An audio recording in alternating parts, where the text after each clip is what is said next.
اعوذ باللہ من الشیطان الرجیم بسم اللہ الرحمن الرحیم وَلَقَدْ آتَيْنَا. آپ دیکھیے اس سورہ مبارکہ کا پہلا رکوع جو تھا اس میں بھی بنی اسرائیل کی تاریخ، لیکن حضرت موسیٰ علیہ السلام کا وہاں سے ذکر شروع کیا کہ ہم نے انہیں کتاب دی، وَآتَيْنَا مُوسَى الْكِتَابَ وَجَعَلْنَاهُ هُدًى لِبَنِي اسرائیل. اور یہ واقعہ کب ہوا ہے کہ جبکہ مصر سے وہ نکل کر آ چکے تھے صحرائے سینا میں. گویا کہ پوری داستان جو مصر کی تھی اس کا وہاں پر تذکرہ نہیں ہے، لیکن اس سورہ مبارکہ کے آخری رکوع میں پھر حضرت موسیٰ کا ذکر آ رہا ہے. یہ گویا کہ خاص اسلوب ہے اس قرآن مجید کی صورتوں کا، خاص طور پر جو صورتیں کہ ایک ہی وقت میں خطبے کی شکل میں نازل ہوں، ان کی ایک تو یہ کہ ابتدائی اور آخری آیات جو ہیں ان کی ایک خصوصی اہمیت اور فضیلت ہوتی ہے، اور دوسرا یہ کہ ان کے اندر خاص ربط ہوتا ہے. تو بنی اسرائیل کی تاریخ کے بعد کے ادوار وہاں آئے ہیں، لیکن جو مصر کے اندر ان کے ساتھ ہوا ہے اس کا ذکر اب یہاں ہو رہا ہے. وَلَقَدْ آتَيْنَا مُوسَىٰ 9 آیات بینات. اور ہم نے موسیٰ کو 9 نشانیاں دی تھی روشن.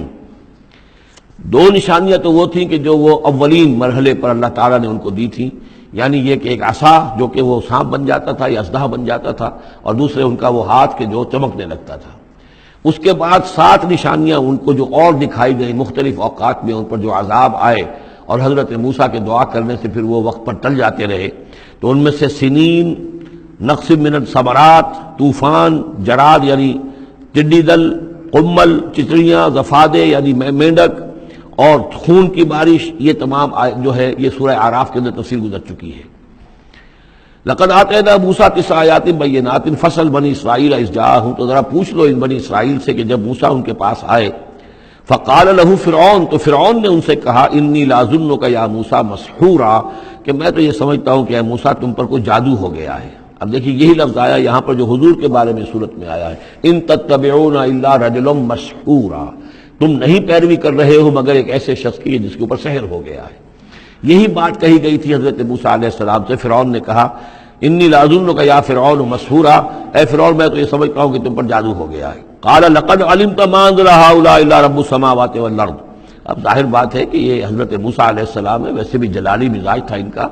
پھر یہ فرعون جس سے یہ مکالمہ ہو رہا ہے ان کے چھوٹے بھائی کے مانند بھی تھا، تو اس سے اسی انداز میں بات کر رہے ہیں، اس میں تنتنا وہی ہے. لقد علمت، تجھے خوب معلوم ہے، ما انزل هؤلاء، نہیں اتارا ہے ان نشانیوں کو، الا رب السماوات والارض، مگر اسی نے کہ جو آسمانوں اور زمین کا مالک ہے، بصائر، سجھانے کے لیے، دکھانے کے لیے، تمہاری آنکھیں کھولنے کے لیے. وانی لاظنک یا فرعون مسبورا، اور اے فرعون تو سمجھتا ہے کہ مجھ پر جادو ہو گیا ہے، اب میں یہ سمجھتا ہوں کہ تو تباہی اور ہلاکت کے کنارے تک پہنچ چکا ہے، اب تیری بربادی اور تیری ہلاکت یقینی ہے. فاراد ان یستفزهم من الارض، تو فرعون نے ارادہ کیا کہ انہیں اکھاڑ پھینکے زمین سے، یعنی جو بھی اس نے شکل اختیار کی تھی کہ لڑکوں کو قتل کرو اور لڑکیوں کو زندہ رکھ لو، ظاہر بات ہے قوم کے استحصال کا اور اس کو ختم کرنے کا اس سے اور زیادہ عمدہ ذریعہ کیا ہو سکتا ہے. فاغرقناہ ومن معہ جمیعا، تو غرق کر دیا ہم نے اس کو اور اس کے جتنے بھی لوگ اس کے ساتھ تھے ان سب کو. وقلنا من بعدہ لبنی اسرائیل اسکنوا الارض، اور پھر ہم نے کہہ دیا بنی اسرائیل سے ان کے اس کے بعد کہ اب زمین میں تم آباد ہو جاؤ. فاذا جاء وعد الآخرۃ جئنا بکم لفیفا، جب پھر اگلا وعدے کا وقت آئے گا، پچھلے وعدے کا وقت آئے گا تو ہم لے آئیں گے تمہیں سب کو سمیٹ کر.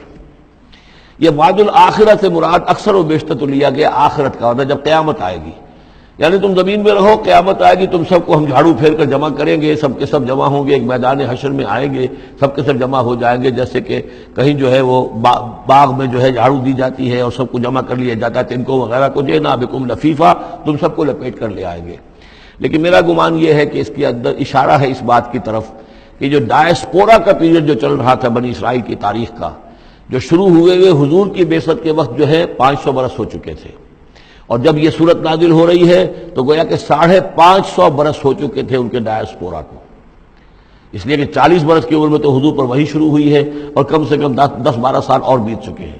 550 برس سے وہ نکال دیے گئے تھے سرزمین فلسطین سے، اور وہ منتشر ہو گئے تھے پوری زمین میں، کوئی کہیں کوئی کہیں کوئی کہیں. لیکن اشارہ کیا جا رہا ہے کہ جب آخرت کا وقت قریب آئے گا تو تم سب کو سمیٹ کر لے آئیں گے، جیسے کہ آج ان کو جھاڑو پھیر کر پوری دنیا میں یہودیوں کو فلسطین میں جمع کیا جا رہا ہے. اس لیے کہ ان کا جو آخری جو انجام ہے، جس سزا کے یہ مستحق ہو چکے تھے حضرت مسیح علیہ السلام کو رد کر کے، اور جس سزا کی مزید توثیق ہو گئی جبکہ انہوں نے حضور پر بھی ایمان لانے سے انکار کر دیا، تو اب یہ کنڈمڈ پرزنرز کے مانند ہیں کہ اب ان کی سزا تو ہو چکی ہے لیکن اس کی ایگزیکیوشن ابھی باقی ہے. وہ ایگزیکیوشن جو ہے اور قریب وہ وقت آنے والا ہے کہ جب ان کی ایگزیکیوشن ہوگی، اور ظاہر بات ہے پوری دنیا میں پھیلے ہوئوں کے لیے وہ ایگزیکیوشن جو ہے اس کے بجائے بہتر شکل یہ کہ ان کو سمیٹ کر لے آیا جائے. تو در حقیقت یہ گریٹر اسرائیل کا قیام جو بھی ہو رہا ہے، اسرائیل تو قائم ہو گیا ہے اور عین ممکن ہے کہ گریٹر اسرائیل بھی قائم ہو جائے جیسا کہ ان کا نقشہ ہے، لیکن یہ کہ وہ ان کا گریٹر گریو یارڈ بنے گا.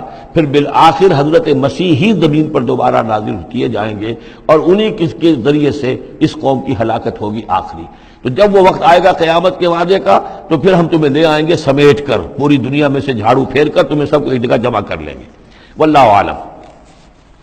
اب اس کے بعد پھر اس سورہ مبارکہ کے آخری آیات میں قرآن مجید کا تذکرہ جو ہے بڑے شاندار الفاظ میں ہے. وَبِالْحَقِّ أَنزَلْنَاهُ وَبِالْحَقِّ نَزَلَ.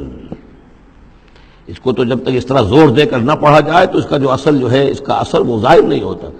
اس قرآن کو ہم نے حق کے ساتھ نازل کیا ہے اور یہ حق کے ساتھ نازل ہوا ہے. یہ بالکل ایسے ہی ہے جیسے کہ سورۃ طارق میں ہے وما هو بالهزل انه لقول فصل وما هو بالهزل. یہ قرآن اب قول فیصل بن کر نازل ہوا ہے.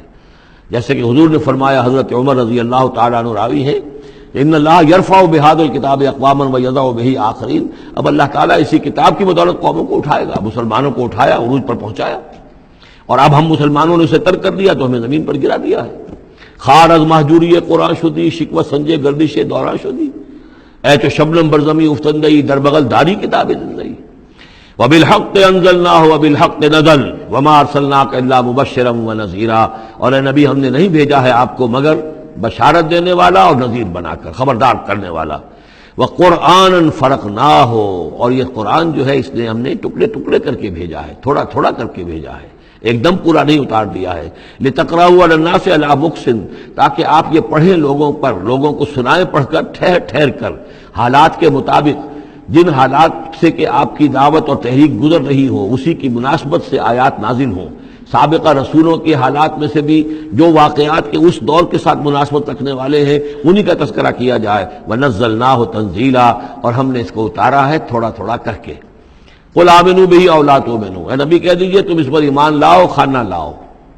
ان الذین اوتوا العلم من قبلہ. یقیناً وہ لوگ جنہیں اس سے پہلے علم دیا گیا تھا. اذا یتلیٰ علیہم. جب یہ قرآن ان کو پڑھ کر سنایا جاتا ہے، یخرون للاذقان سجدا. تو وہ اپنی ایڑیوں کے، اپنی ٹھوڑیوں کے بل سجدے میں گر پڑتے ہیں. وَيَقُولُونَ. اور کہتے ہیں سبحان ربنا. یہ یقیناً ہوں گے جب قرآن یہ کہہ رہا ہے تو یہود کے علماء میں سے اس وقت جب تک کہ براہ راست جو کنفرنٹیشن نہیں ہوئی تھی، حضور ابھی مدینے نہیں آئے تھے، دور دور سے خبریں آ رہی تھیں، تو بعض لوگ ہوں گے کہ جو دل کے اندر ان کے یہ نیکی کے جذبات جو ہیں وقتی طور پر اٹھے ابھرے اور انہوں نے قرآن مجید کو پہچان کر پھر یہ کہ وہ سجدے میں گرے اللہ کے سامنے. وَيَقُولُونَ سُبْحَانَ رَبِّنَا إِن كَانَ وَعْدُ رَبِّنَا لَمَفْعُولًا. اور وہ کہتے ہیں پاک ہے ہمارا رب، اور یقیناً ہمارے رب کا وعدہ تو پورا ہو کر رہنا ہی تھا. اللہ کا تو وعدہ تھا، اللہ نے کہا تھا کہ ایک آخری نبی میں بھیجوں گا، اللہ نے کہا تھا اس کے منہ میں اپنا کلام ڈالوں گا. یہ کتاب استثناء جو ہے ڈیٹرانومی، اس کا باب جو ہے 18 اس کی 18 اور 19ویں آیات کے اندر ہے کہ میں ان کے بھائیوں میں سے اے موسیٰ تیرے مانند ایک نبی اٹھاؤں گا. ان کے بھائیوں میں سے، بنی اسرائیل کے بھائی بنی اسماعیل، ان میں سے تیرے مانند ایک نبی اٹھاؤں گا اور اس کے منہ میں اپنا کلام ڈالوں گا اور وہ لوگوں سے وہی کچھ کہے گا کہ جو میں اسے بتاؤں گا. اب اس کی مصداق آ گیا. ان کان وعد ربنا لمفعولا. یقیناً ہمارے رب کا وعدہ تو پورا ہونا ہی تھا. وَيَخِرُّونَ لِلْأَذْقَانِ يَبْكُونَ. اور وہ گر پڑتے ہیں اپنی ٹھوڑیوں کے بل روتے ہوئے. وَيَزِيدُهُمْ خُشُوعًا.